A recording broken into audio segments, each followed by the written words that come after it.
Hi, everybody, and welcome into today's IPTAY, ClemsonTigers.com football report. Don Munson along with Tim Beret, the man that Dan Scott affectionately calls Clemson Google. We're going to take a look at the position reports here over the next several days, so who better to bring in than Tim Beret. 33rd year with the program, is that? 33rd season, yes. 33rd season. Talk about offensive line. My first group of offensive linemen goes back to the Bostic brothers. How about that?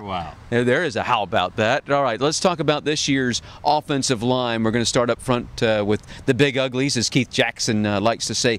Good offensive line, though. A lot of experience returning for the Tigers. Well, it certainly are. 88 combined starts of all the players in the offensive line, which is one of the higher numbers we've had in recent years. And 4 returning starters in the offensive line, Don, that always translates to a lot of victories for Clemson. In fact, since 1972 seasons, Clemson's had at least 4 starters in the offensive line. They've averaged 9 wins a season. Well, and already some preseason accolades for some of these guys, starting with the center, Dalton Freeman. Dalton Freeman is on the list for the Dave Remington Award, which goes to the outstanding center in college football. Only a sophomore. There are only 3 sophomores across the country who are on that watch list. And, of course, the big left tackle, Chris Hairston, also getting some preseason accolades. He is, and, he was a big hit at ACC Media Day this year. A lot of the writers said he was the best, or a lot of the radio guys said he was the best interview out of all the guys who came through, the 24 players. He's really a great story. He's not highly recruited out of high school, but has just gotten better and better under the tutelage of Brad Scott. And really, a lot of people I talk to think he's going to be a draft choice. And when you look at the backup guys, a good story since we're here at the Rock, a good story with Mason Cloy, a guy who not that long ago was here at this very Rock, getting inducted into the Army, into ROTC. That's right. He's had a very busy summer, of course. Went to boot camp in Fort Knox, Kentucky.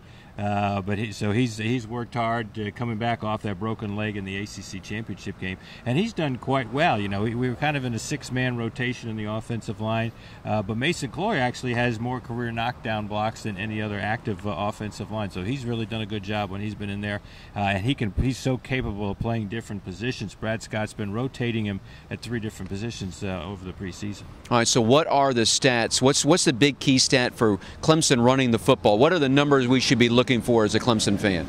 Well, of course, what every coach wants is to get the 200-yard mark in terms of running the football.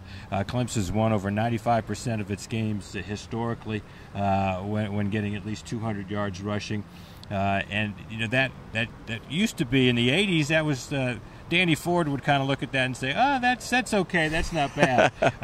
But in the 80s, there would be maybe 50 teams average 200 yards rushing a game. Last year, I think there were only 10 across the country. So if you can get to 200 yards rushing in this era of football, you're going to win a lot of football games. All right, so there is a look at the offensive line. We'll come back tomorrow. We'll take a look at the other side of the line, the defensive line. We'll come back and do that. Thanks for being with us here today on ClemsonTigers.com.